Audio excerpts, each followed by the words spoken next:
nga maghatod kaninyo sa mga nagunang balita, updates ug impormasyon sa tibuok rehiyon 8. Kauban nato ang ato nga mga sister station, ang ato nga mga ka-PCO. Of course, ang Radyo Pilipinas Borongan, Radyo Pilipinas Calbayog, same time ang ato nga Philippine Information Agency. Ubang pang sangay sa gobyerno nga maghatod kaninyo sa mga nag-una nga updates dinhi sa atong rehiyon Eastern Visayas. Bueno, kumusta man ang inyong kabuntagon? Hopefully ang tanan ana sa maayo ang kahintang sa panglawas. Adlaw di ay nga Miyerkules, Hulyo 23. Nga nakakapaspas ang buwan sa Hulyo. Then, Agosto na sab, then Burmonths na pod. Kapaspas ba sa ato nga panahon o dili ra nato masayran o mahuman ra ang 2025 nga tuig.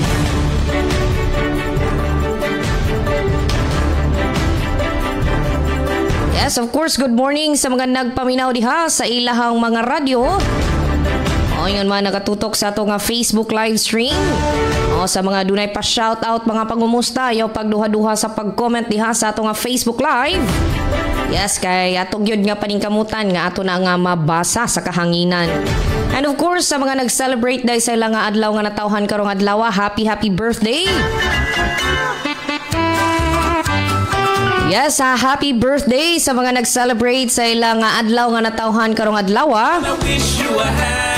Yes, in behalf sa Radyo Pilipinas, ingon man sa Philippine Information Agency, amo nga panghinaot nga taas nga kinabuhi o dugang pa nga mga grasya ang ihatag diha kaninyo. Yes, so once again, happy birthday sa mga nag-celebrate sa ilang birthday karong adlaw.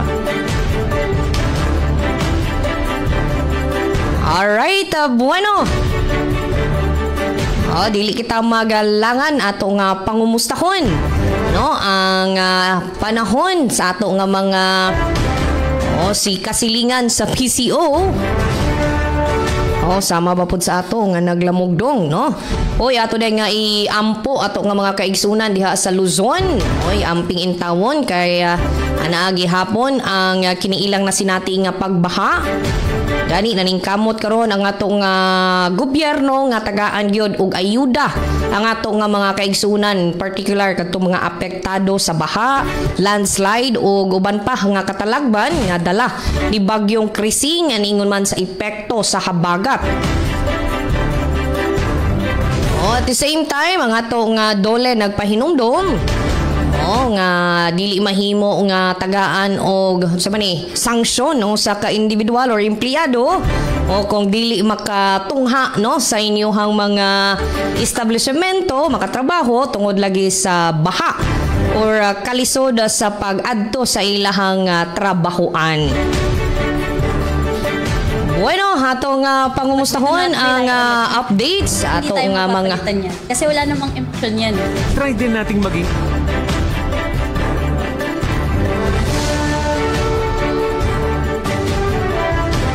ato nga pangumustahon ang updates ato nga mga sister stations. Of course, nahuntangan sa Borongan City. Kumusta ang panahon? Ingon man ang mga nagunang balita din sa Radyo Pilipinas Borongan. Pinaagi ka nga ti Daisy Bilizar. Yes, Ate Daisy, good morning. Good morning, Eastern Visayas. Yes, magandang morning Miss Dalia. Ngan sugod man ito ni imong mga kaupo di naman na Radyo Pilipinas sugod Southern Leyte pangungunan ni Station Manager Sir Dodens Alaras. And magandang morning gihapon kan Miss Eileen Diaz sa PIA Northern Samar and pati na kan ESM Jean Navilon na Radyo Pilipinas sa Calbayog. Bueno, tikag naman din di Radyo Pilipinas Borongan ini day sila Losa Bilizar ito niyo makakaupod sakupin 1 hour para hitpan Miyerkules nga edisyon. Taramdan, good morning Eastern Visayas siya na July 23, 2025 nga adit na hangaran hito na amon Station Manager Ate Rosa Rivera Abunda. Kompleto gihapon kami dedi ha production kulang. Pero sige, basta kumplito kami itong mga balita impormasyon nga na di naman ha technical kaupod ko hira Chief Tech Joy Policarpio nga ni Engineer RV da Dios. Miss Dalia, sitwasyon iton aman pagtagapanahon di probinsya iton Eastern Samar and particularly di syudad iton Borongan nagpapabilin nga madampog madalumdum iton aman panahon didi.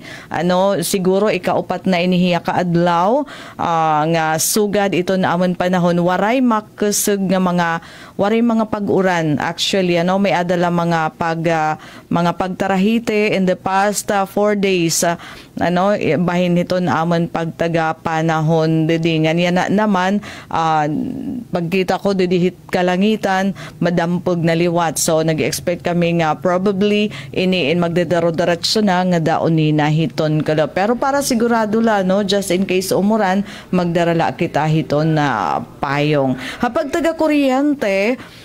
May adal emergency nga power shutdown dito dapit ha barangay Hagnaya nga to barangay Matarinaw habung to hiton Salcedo. Tikang yana nga alas 8:30 aga nga diton ka alas 5 hakelop kay magdudumarahin vegetation line clearing sakob hiton single phase. So naarohin na pasensya iton Isamelco South area para hiton inconvenience nga ma-experiensyahan yan na hiton mga member consumers dito naman ha bungto hiton Salcedo particularly ha barangay Hagnaya ngadto ha barangay Matarinaw.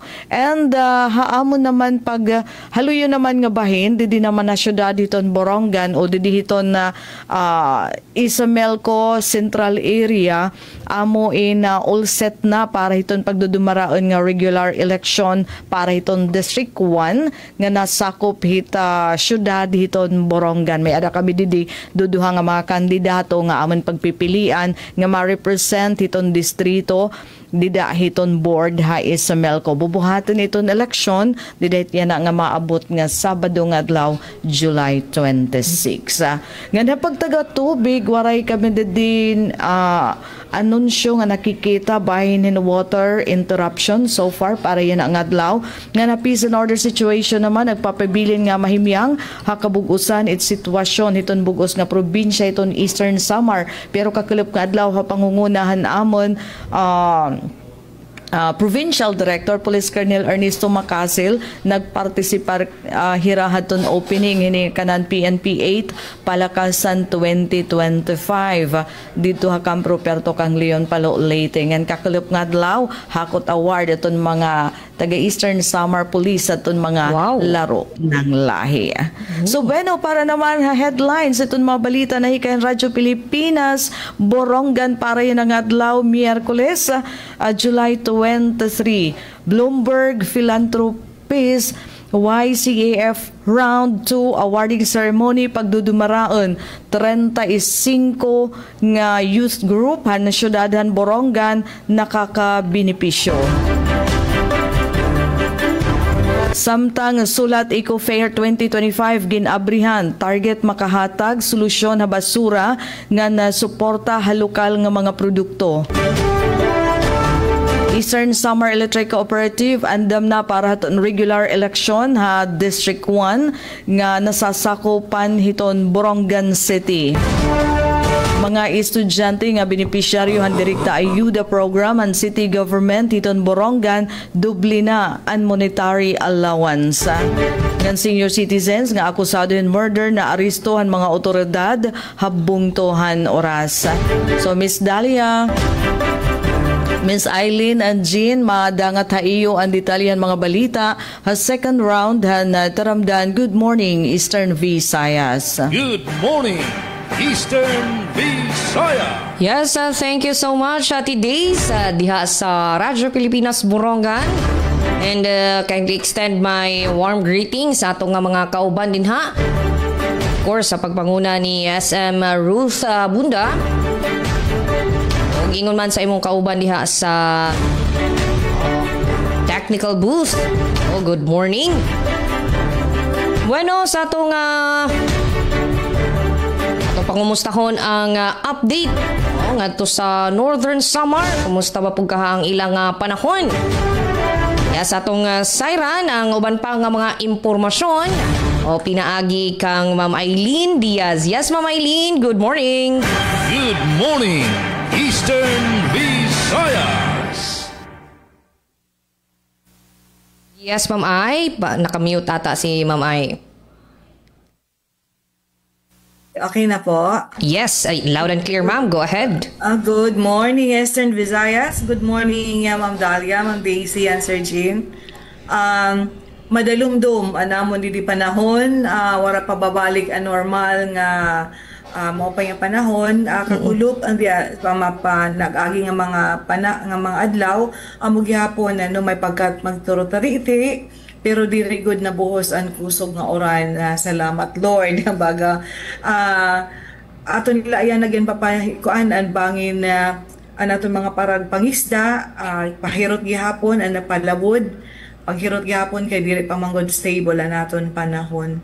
Nga na para naman sa naamon di kamurayaw, kakulop parte sa ako niyan news ana pag change of command, pagbag-o sa aton nga liderato sa 803rd Brigade, pero generally peaceful ang Northern Samar, wala man didi maraot nga mga reports, aside from mga previous days gihapon nga may mga pan-hold up sa Crispy King, okay, pero hinihini nga nasusulbar sa PNP. Naman pag taga-kuryente, walay scheduled power interruption ang gipadara ang NGCP or sa Milco, pero padayon gihapon na naapod, wa naapod. Unscheduled. Unscheduled, oo, mga bago panira, kadaliay nga pagparong sa kuryente, and iba-iba nga parte sa probinsya. Lately, ang gabi dito sa Allen to Lavizares, may sira power interruption yung maaya, pero nabalik yapon ang ira kuryente. So far, maupayan na kamutangan didi sa Norte San Samar, mamingawngan, maupayan padalagan sa ekonomiya. Okay, amo didi amon headline para niyan sa second part, pagbag-o sa liderato sa 803rd Brigade ginhimo kahapon nga adlaw. Igen pangunahan sa National Food Authority nagkondukto sin konsultasyon publiko matungod sa ginpoponer nga House Bill numero 1 ang Rice Industry and Consumer Empowerment Act nga LGU Katarman nanguna sa pagselebrar o pag-obserbar sa 47th National Disability Rights Week na nayuyungod sa Hulyo 17 tub Hulyo 23. Mula amo hindi party tiyang sa Norte San Samar sa ngaran ni Regional Head Rian Arento, ini sa Eileen Alazon Diaz sa PIA Northern Samar. Back to you, Ma'am Dalia. Good morning, Eastern Visayas. Yes, thank you so much, Ma'am Eileen, sa mga pasyon ng impormasyon. And good morning data kang Regional Director Sir Rian Arinto. And sa tibuok puwersa sa Philippine Information Agency. Yes, good morning ta kang Franz Navarrete Probe. Good morning Eastern Visayas, God bless. Ingon man kang ti Jennifer Gulmatico. Good morning Eastern Visayas and happy listening. Shout out diha sa Borongan City, Eastern Samar. Ato gyud nga mga suking tigpaminaw. Thank you so much. Bueno, after ta sa update sa Northern Samar, kambyo kita ngadto sa Dakbayan sa Kalbayog. Kumusta ba po ang sitwasyon ngadto sa panahon? Yun man ang peace and order ug mga uban pa nga mga mahinungdanong impormasyon nga atong masayran karong adlaw. Yes, mayong buntag, Sir Jean Navilon.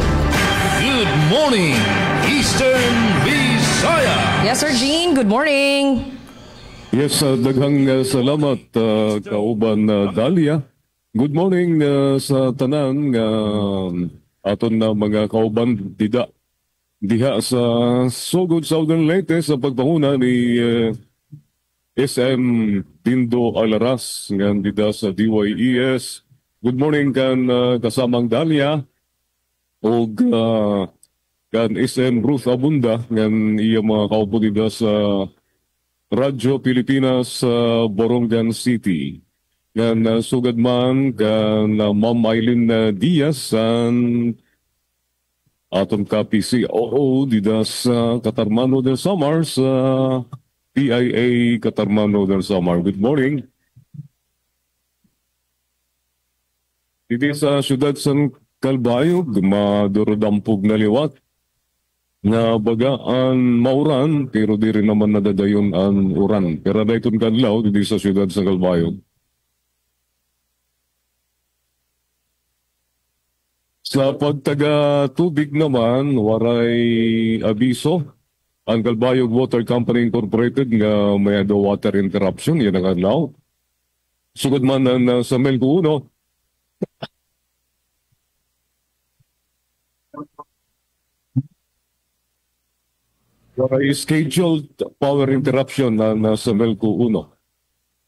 Ginapapaybarula nga sa ton pagbaha at ton pag-inuran sa itong Biyernes. Nagkamayada, naka-eksperyensya, ang patay sindi o kaparong sa naton kuryente, ginaro ang iyo pagsabot. Kung naka-eksperyensya kita, patay sindi o kaparong sa naton kuryente, labi na napiktado sa baha, nga diri naton gitutuyo ang mga pagkaparong o patay sindi sa naton kuryente. Agud malikyan ang mga insidente hinungdan sa kuryente, aton ginpapahinunduman ang tanan nga maggahinay nga ikmat kita kay tungod sa makusog nga uran nga hangin, posible may mautod nga linya o matumbang nga poste. Ang aton Warriors of Light andam nga magserbisyo may balik la ang kuryente sa madaliay nga panahon. Amon lagi nahangyo ang iyo pag-intindi ngan padayon nga pagsuporta. An gentle reminder to our MCOs, please ensure that your emergency lamps, phones, portable chargers, and other devices are completely charged. Para sa bisan na nga power interruption related concerns, pwede ka mo tumawag. Pwede kang tumawag sa hotlines ng sa Melco 1, 0917-310-2881, 0917-56-6760, and 0917-56-6764, and 0917-310-2377. Damong salamat. Amato na paibarosan sa Melco 1. Yan magkakamayada naman yan Power 101 ang NGCP para ini sa mga information officers. Magkakamayada sa Power 101 seminar para sa print nga broadcast og information officers. Yan ang adlaw, Hulyo 23, alas 11 sa Naga, dito sa Red Iron Hotel. Nga na bueno para sa itong mga share naman ng mga balita yan sa second half. Sa Good Morning Eastern Visayas, sa diyan natin mga headlines.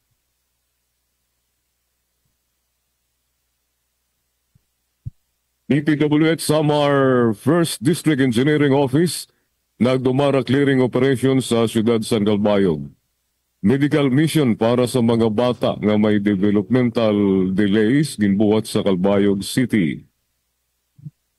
National Irrigation Administration Nodal Samar mapartisipar sa konsultasyon parte sa Rice Industry Empowerment Bill. Amado aton mga headlines, mga detalye katukiban nuriyan sa second half ng Good Morning Eastern Visayas, alas 8:23.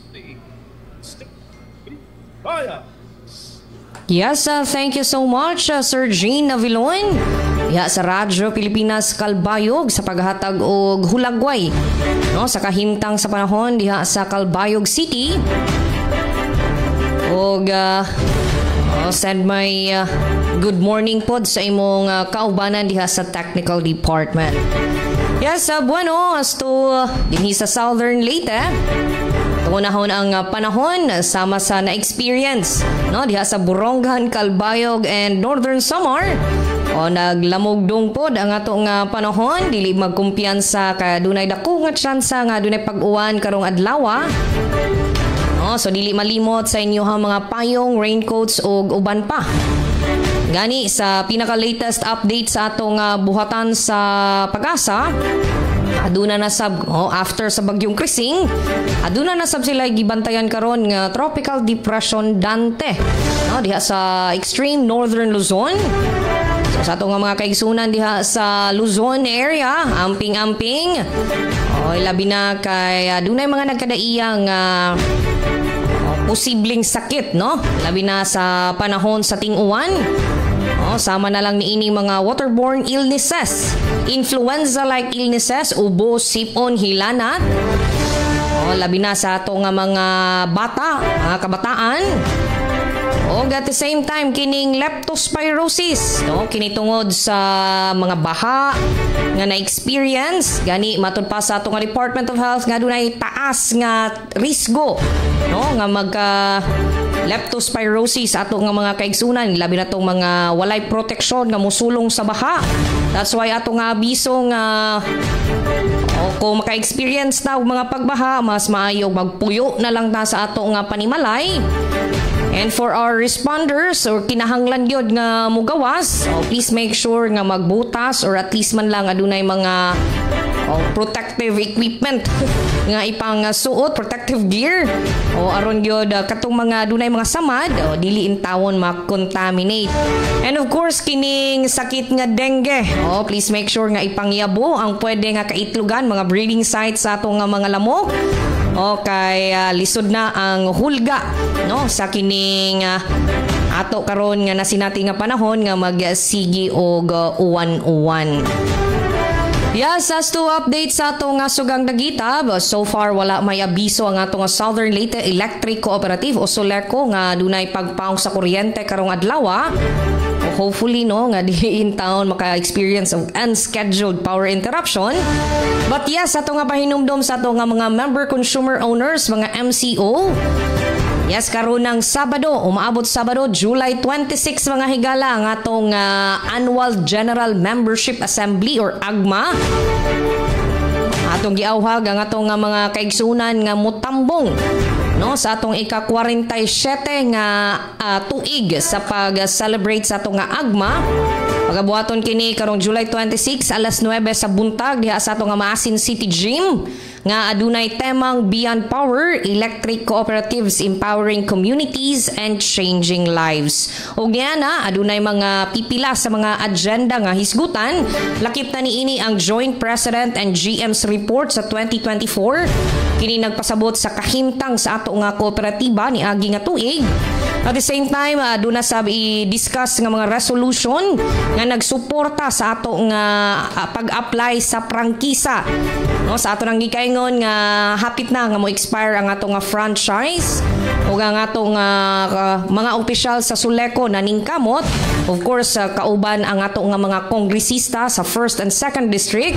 At the same time, ang ato nga tingog party list ug uban pa nga makatabang no sa pagduso sa ato nga prangkisa ngadto sa Kongreso ingon man sa Senado. So malaumon ang ato nga SOLECO nga sa kinatibuk-ang suporta sa tanang stakeholders ma-renew ang ato nga franchise. At the same time, hisgutan sab ang ratification and approval sa supplemental CBA and CNA for the year 2025 to 2027 ug mga board-approved resolutions. No, so giawhag ang tanan sa pagtambong isip usa sa mga katungdanan no sa member consumer owners aron gyud masayod sa kahimtang sa kooperatiba. And sama sa naandan adunay pa-raffle ang ato nga SOLECO for the first 10,000 members. No, adunay pahalipay nga ihatag ang ato nga kooperatiba. No, aduna sa libre nga snacks, buntag ug udto. No, so dili angay nga ikapaaw. And of course, sa mga interesado nga mo tambong, palihog pagdala sa inyong SOLECO ID or kung nawala man gani ang inyong SOLECO ID, any valid ID, O para pag timailhan sa inyong identity. And of course, ato nga mga inahan, palihog lamang, no? Sabta lang, gidili ang pagdala og mga minor de edad nga bata. O, labi na kay gilauman nga ubay-ubay nga mga bagang duot sa katawhan, no? Ang motambong sa maong activity. And gipahinumduman sab sa suleko nga dili mahimo og proxy ang patambungon, no? Sa maong member consumer owners nga meeting or ang ato nga agma karong tuiga. Yes, ato nga mga update sa tubig. So far, wala man tayo abiso nga nadawat. No, so we expect nga tuloy-tuloy ra ang ato nga supply sa tubig. Pwera na lang kung kini madaot, no? Simba ko lang sa kining mga dili nato matag-an nga mga katalagman. No, sama sa nahitabo sa Padre Burgos nga medyo issue karon nila ang supply sa tubig kay tungod lagi sa nahitabo nga minor landslide diha sa barangay Dinahugan. O naigo ang pipila sa mga tubo or kining pipes diha sa ato nga supply water source. O mao nang medyo nihit karon ang tubig, but gipaningkamutan kana sa ato nga lokal nga kagamhanan, hopefully no nga nasulbad na ang mao nga programa kay usara bagyod ang tubig sa basic necessities sa usa ka tawo. And sa ato nga mga nahipos nga balita para karong adlaw, mga pamilya sa Padre Burgos nga apektado sa habagat nakadawat og hinabang gikan sa probinsyal nga kagamhanan. Mga bukirang barangay sa lungsod sa Batul, Leyte nakabinipisyo sa puro kalusugan. July 31 gideklarar nga special day sa lungsod sa Hinundayan. Og Philippine looper nga si Ferdinand iabi-abi sa LGU San Juan, Lake Danau gibisita. Yes, sa ato nga pagbalik mga ka-RP, ato nang ihatod ang kompletong detalya sa mga balita sa ngalan sa ato nga station manager Sir Dindo Alaras, kini ang inyong alagad sa kahanginan Dalia Abiara Oret, and of course kaubarato sa Master Control Engineer Nuki Parado. Standby kay mo balik pa kita human lang nining mga pipila nato kapahinumdom. Radyo Pilipinas, Radyo Publiko. Radyo Pilipinas, Radyo Publiko.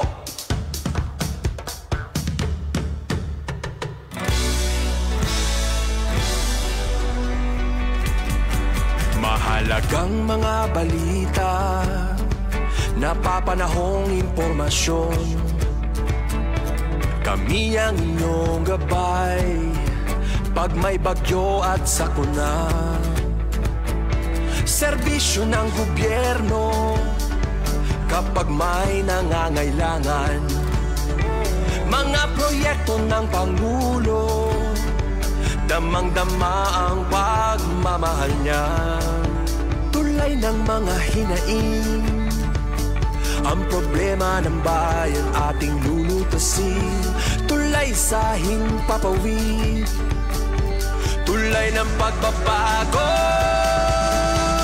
Radyo Pilipinas, Radyo Publiko, ng bagong Pilipinas. Radyo Publiko, Radyo Pilipinas, Radyo Publiko, ng bagong Pilipino. Mga proyekto ng Pangulo, damang-dama ang pagmamahal niya. Radyo Pilipinas, Radyo Publiko, ang boses ng Pangulo.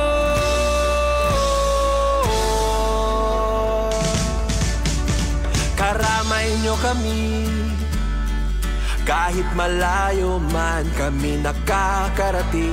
OFW magsasaka, buhay ay iba't iba, san mang lugar ng bansa natin.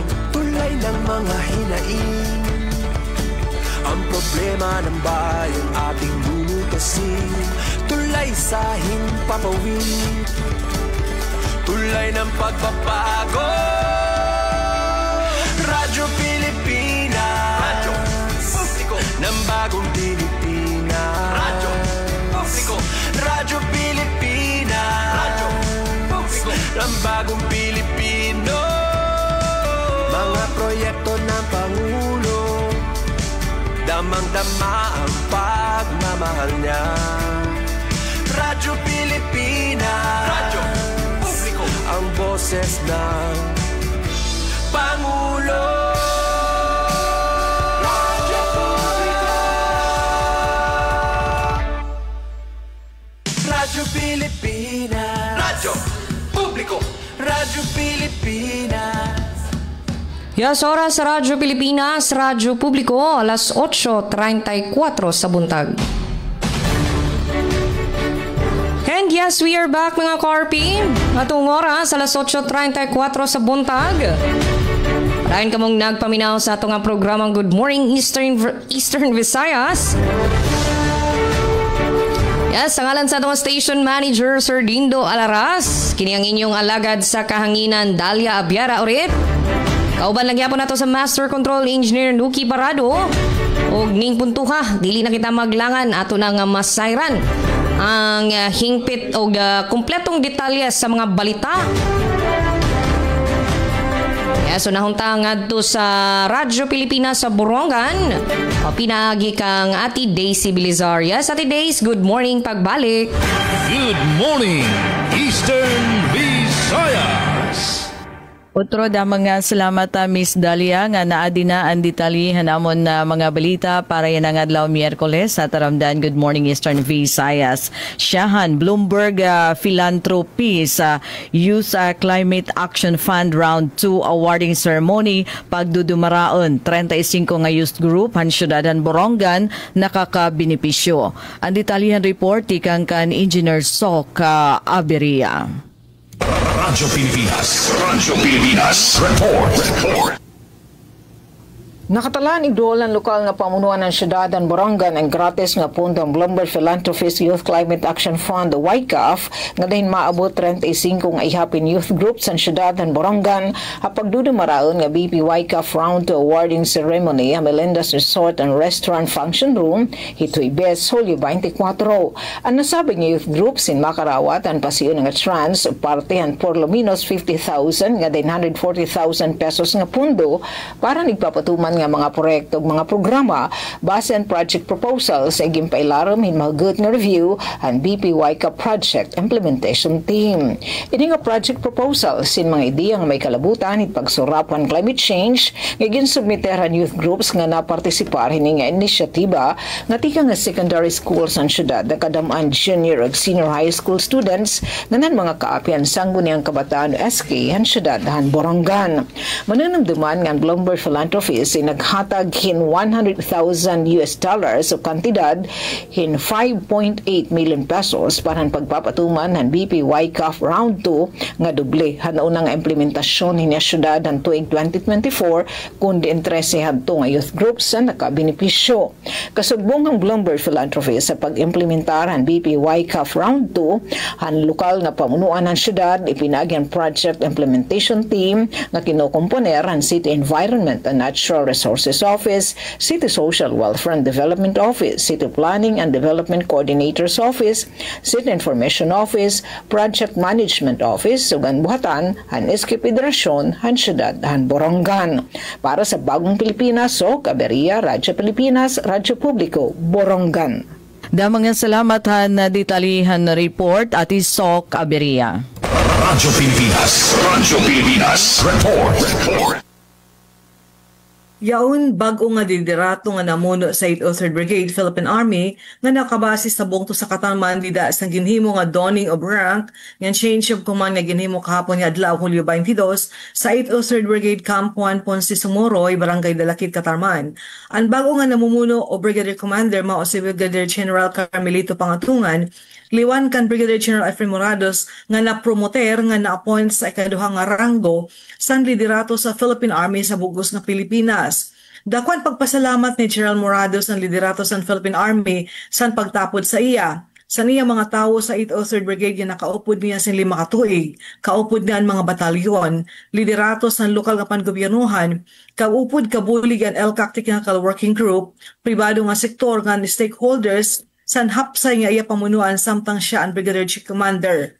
Ginsaysay durante sa katidirop ang dako niyang accomplishment dihan sa Norte San Samar. Nga niya mga nakabot nga kadungganan o award nga nakuha tikang mismo sa presidente sa Pilipinas nga sa liderato sa military. Sa lain nga bahin, takos liwat ang pasasalamat sa bago nga Brigade Commander Brigadier General Carmelito Pangatungan sa niya bago nga katungdanan pagkapot sa 803rd Brigade. Siya nasugad nga samtang nagbubuhat ang military sa inisyatibo paglibre sa Norte San Samar sa mga terorista nga grupo, iya ginaaghat ang mga units sa ilarom sa 803rd Infantry Brigade na ibutang sa hunahuna nga ang pangunahon mao ang pagproteher sa katawhan tikang santarhog sa terorista nga grupo ngan siguraduhon ang pagsalbar sa komunidad nga dili na masakop otro.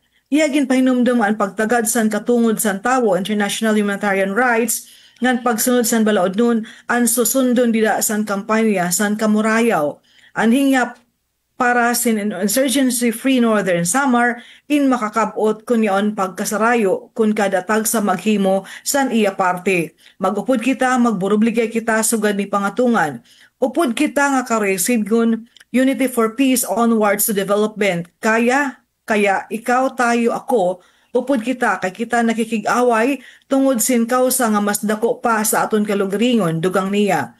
Sa iya mensahe, nagpatapod sa 8th Infantry Stormtrooper Division Commander Major General Adonis Ariel Orio nga ipapadayon ni Pangatungan ang nahimo ni Morados kaya ang mando sa iya finding, fixing and finishing the enemies dihan nga parte sa nasod, particularmente sa nasasakupan sa 803rd Brigade Philippine Army. Back to you, Ma'am Dalia. Good morning, Eastern Visayas. DPWH Samar 1st District Engineering Office nagdumara clearing operation sa siyudad sa Ngalbayog sa detalyadan report ni Suzette Pretencio. Radyo Pilipinas. Report. Nagdumara sa clearing operation ang Department of Public Works and Highways o DPWH Samar 1st District Engineering Office sa Toyota Diversion Road sa Calbayog City, Samar. Importante ang panlimpyo sa kalsada, agud malikyan ang aksidente nga pwede magresulta tikang sa debris, nahulog nga kahoy o miskan nano nga butang nga nakakaulang nga nagdudugang peligro sa mga motorista labi na yana nga panahon sa tag-uran. Pinaagi san sini nga pitad, mas napapasayon ang biyahe sa mga residente, mas napapaupay ang accessibility sa mga lugar, ngan mas nasisiguro ang katalwasan sa publiko. Nagpahayag naman sa pagpasalamat si Mayor Raymond Uy sa paningkamot sa DPWH Samar 1st, labi na kan Engineer Raulito Yangzon ngan sa suporta nga iginhatag ni Congressman Jimboy Tan.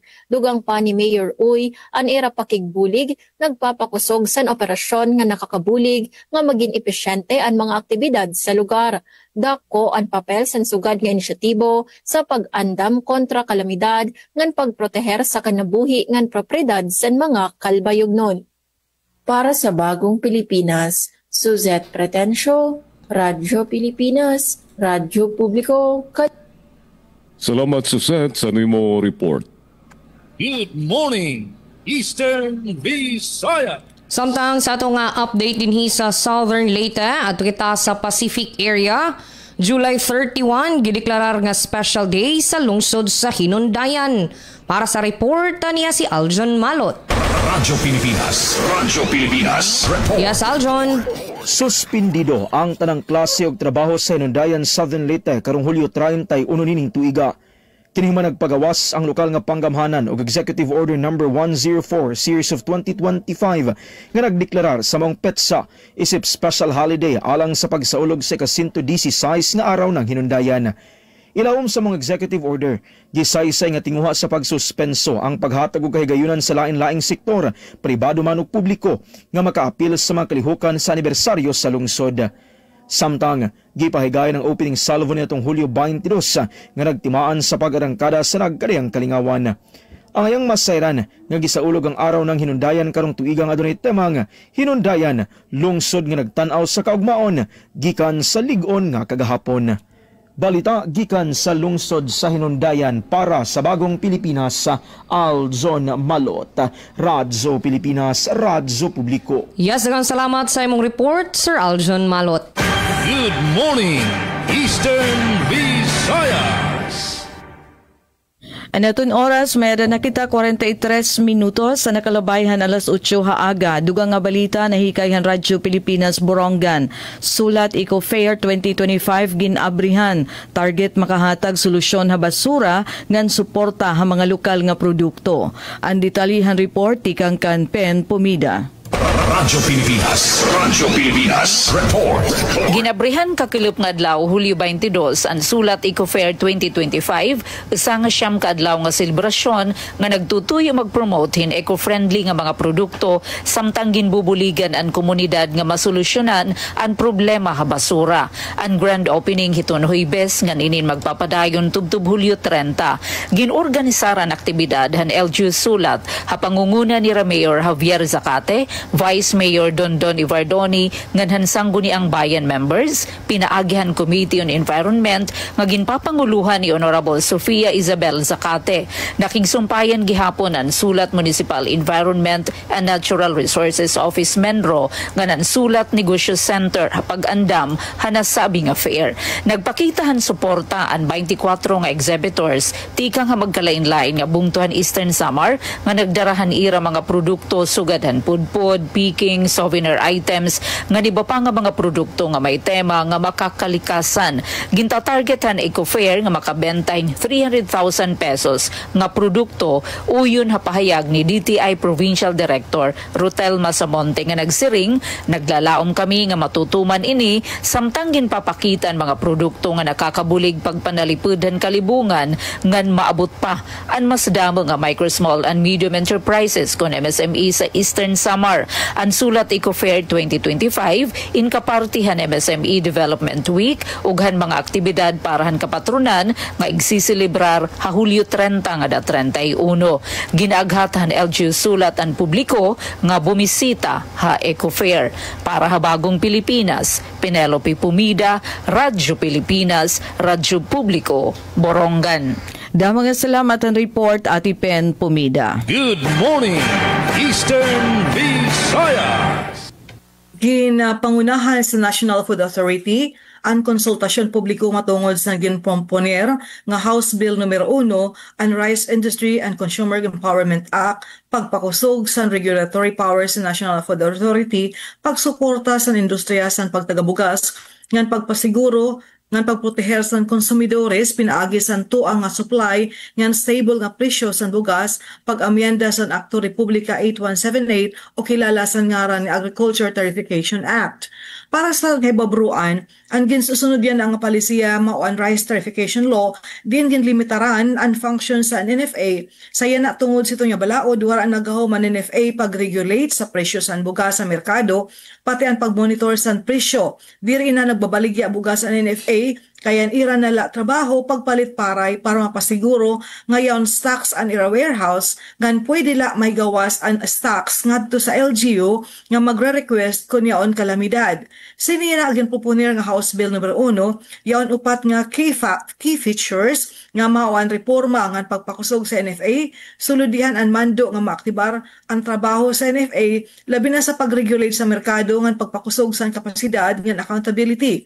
Ikaduha, mahibalik ang regulatory powers labi na didaas ng pagrehistro ngan paghatag lisensya sa mga bodega ngan pagmonitor sa baligya sa bugas ngan pagkondukto sa regular inspection. Ikatulo, ang katagan otoridad ang panginlabot sa pagbaligyaan para maestablisar ang presyo ngan maiwasan ang pagtago ngan pagmanipular sa presyo ngan ikaupat mahitso ang palisiya sa pag-stock sa bugas kapi na ang pagmintinar sinto ang stocks ngan mapalitla tikang sa mga lokal nga mga parag-uma. So by sini, upat nga premier nga daraan katuyanan, una pagpahamubo sa presyo sa bugas, maestablisar ang supply, maproteher ang pagbuhian sa mga parag-uma, ngan utro nga maestablisar ang makusog nga intervention sa industriya sa pagtagabugas.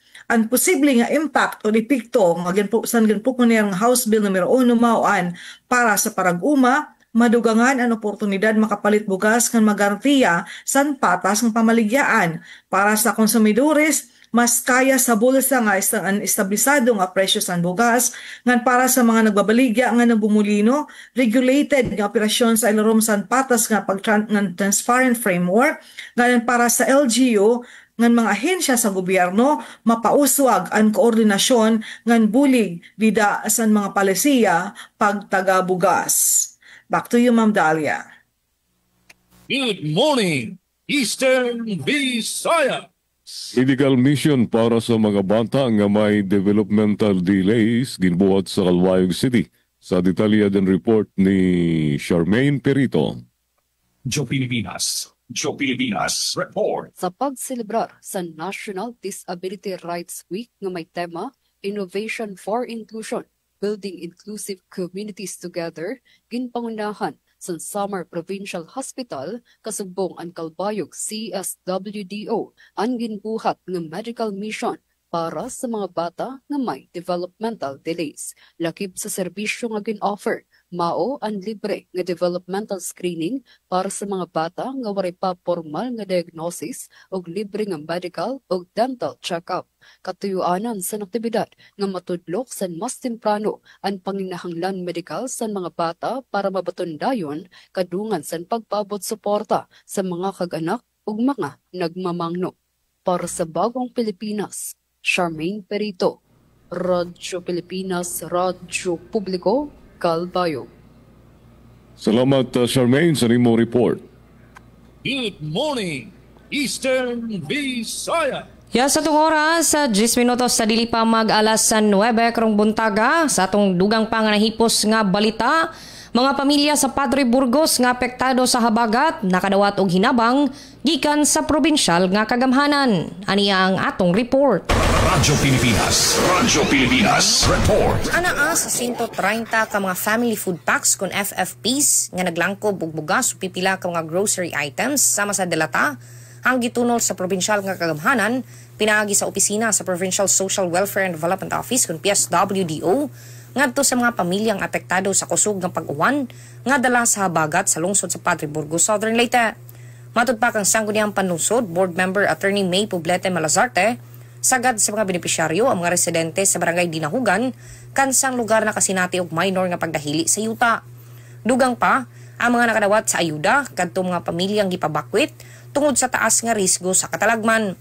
Nanguna sa pagpangapod-apod ang mga kawani sa PSWDO, pinaagi ni OIC Head John Nagaviola, uban ni Provincial Board Member Alan Aroy, ug mga opisyal sa lungsod nga gipangunahan ni Municipal Mayor Frenchy Poblete, MSWDO Asuncion Lodo Dizon, ug uban pa mga kadagkuwang opisyal sa lungsod. Angayang masayran nga nakasinati og pagdahili sa yuta ang lungsod niadtong Hulyo 17 adlaw nga Huwebes tungod sa mga pag-uwan nga epekto sa bagyong Krising, gidugangan pa sa southwest monsoon kun mas na ilang habagat. Balita gikan sa lungsod sa Padre Burgos para sa Bagong Pilipinas, Dalia Abiara Oret, Radyo Pilipinas, Radyo Publiko. Sa itong oras, alas 8:51 sa buntag. Good morning, Eastern Visayas. Samtang duga nga balita ti kang diday Eastern Samar Electric Cooperative andam na pagdumara han regular nga eleksyon ha District 1 hirnangan Yambaw mga kandidato. Igin publikar han Eastern Samar Electric Cooperative nga may ada duha nga kwalipikado nga kandidato pagka-direktor ha pagdudumaraon nga regular nga eleksyon hiton Borongan District o siyahan nga distrito hiton Isomelco yan nga maabot nga Sabado, July 26, 2025. Sumala kan Isomelco Corporate Communication and Social Media Officer Irma Baliete nga nakahimangrawan Radyo Pilipinas Borongan kasangkalup ngadlaw nga ini nga mga kandidato amo hira Sitting Board President Rinaldo Herna nga ni Engineer Chofilo Juniambao nga dati naliwat miyembrohan board. Magiging polling center ang Unios Daza Pilot Elementary School para hadton mga member consumer owners nga mabutos nga mga taga-poblasyon barangays. Samtang mga barangay elementary school naman ang magiging polling precinct hadto na mga mabutos hagawasan poblasyon. Adton listahan haton mga polling centers amo inakapost na official FB page hiton kooperatiba. Kasumpay hinigi na awhag ni Baliete aton mga member consumer owners san syudad nga magpartisipar hini nga piniliay agud makapilihan marepresentar han District 1 ha Isomelco. Ginpahinomdum liwat ni Baliete nga waray proxy voting nga aton mga mabutos amin kinahanglan nga magdara haton ni ira power bill o resibo ngan sugad isa nga government-issued ID para makabutos. Good morning, Eastern Visayas. Hinobserba ni ka-47 nga National Disability Rights Week nga hinanuyungod sa Hulyo 17, 2023 sa inisyatibo sa LGU Katarman pinaagi sa Municipal Social Welfare and Development Office. Iniya nahibaruan tikang sa Katarman Municipal Information Office. Gintikangan ang pag-obserba pinaagi sin assemblea sa mga persons with disabilities o PWDs na ginhimo sa Katarman Covered Court sa pangunguna ni MSWD Ermina De Lorino ng Persons with Disability Affairs Office Coordinator John Cyril Dorado. Tida sa mensahe sa bago nga mayor sa Katarman, Mayor Diane Rosales, siya nagpahayag sin bugos nga suporta sa advokasya nga patas ug inklusibo nga kauswagan para sa nga tanan nga PWD. Sa akon pangatungdanan bilang mayor, sisiguraduhon ko nga diri kang mahingalimtan sa mga palisiya sa presyo ng mga oportunidad ay ginahatag sa aton lokal ng gobyerno sugad ni Mayor Dayan. Antes magtapos ang asembleya nan hatag ang MSWD sin food packs sa nga tanan nga nag-atender bilang pasasalamat. Ang pag-obserbar sa National Disability Rights Week sa LGU Katarman base sa Proclamation 597 Series of 2024 nga may tema Innovation for Inclusion, Building Inclusive Communities Together in pruweba san pagburobligay sa LGU ngan sa mga komunidad nga magkadulay na sektor para mas mapakusog ang kakayahan san kada tagsa na numana ni rakamutangan ngan kahimtang. Sa akon panamilit, dinala kami tubtob, PIA Northern Samar, sa ngaran sa namang Regional Director Rian Arinto, inis Aileen Lazon Diaz, sa PIA Northern Samar, nagpapasalamat. Good morning, Eastern Visayas. Good morning, Eastern Visayas. Pinakadamo nga international exchange students tikang sa Vietnam, gin-welcome sa Samar State University. Sa detalye adian report ni Suzette Pretencio. Joe Pilipinas. Gin-welcome sa Samar State University o SSU ang pinakadamo nga batch sa international exchange students tikang sa Dong Thap University o DTHU sa Vietnam kakulop Hulyo 22 sa SSU Main Campus Catbalogan City, Samar. Parte ini sa SSU DTHU interim field trip nga academic requirements sa master's program sa DTHU sa English Language Teaching. Ginkokomponer ang delegasyon sa 20 nga graduate students o ginkarawat serap pinaagi sa hadang usa nga tradisyon sa Waraynon para pagtagamtam sa maupay nga pagabot. Ginsundan ini sa formal nga opening program sa SSU Convention Center nga kundiin naghatag sa welcome message si SSU President Dr. Redentor Palencia. Nagpaabot liwat sa pasalamat ang DTHU delegation leader nga si Pan Pukong. Nagpakita ang duha nga universidad sa cultural performances nga nagkamayada lecture mahitungod sa communicative language teaching. Magpapadayon ang mga aktibidad sa masunod nga mga adlaw sa Catbalogan ngan sa syudad San Calbayog.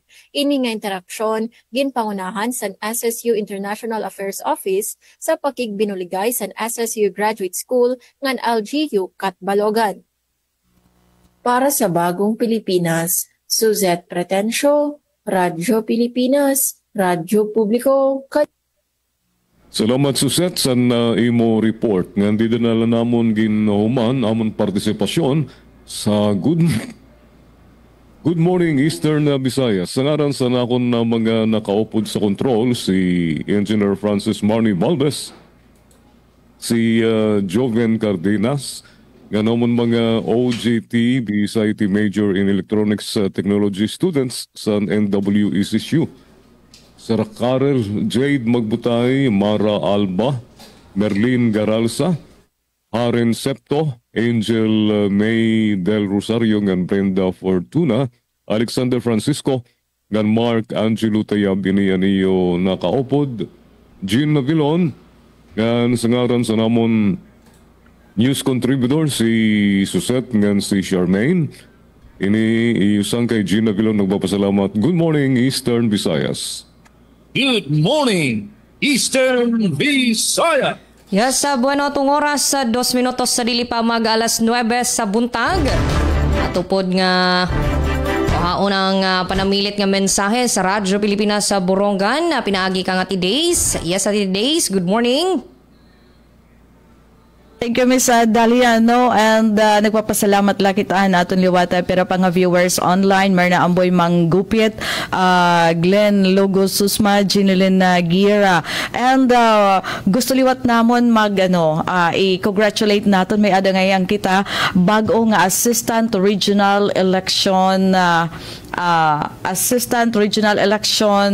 Director hiton Commission on Elections dinhi naman aton rehiyon hi Attorney Maria Corazon Sugalan Montaliana taga Eastern Samar kaya hiya, and then nag-serve nagihapon ata hiya as Provincial Election Supervisor dito I think Northern Samar, Western Samar ngan pati diha Eastern Samar. So congratulations and good luck. Ngan beno tikang di Radyo Pilipinas Borongan hangaran hito na amon Station Manager Ate Rosa Rivera Abunda, Admin Officer Kuya Razel Bobe Robin, Chief Tech Joey Policarpio, ako naging kaupo didi Engineer RV Dadios nga aton mga naging news contributors, Engineer Sauk Aberia, Pen Pomida, inihiday sila sa Bilizar, nasa ring na mga salamat inyo pakigusa, maupay nga aga, and God bless everyone.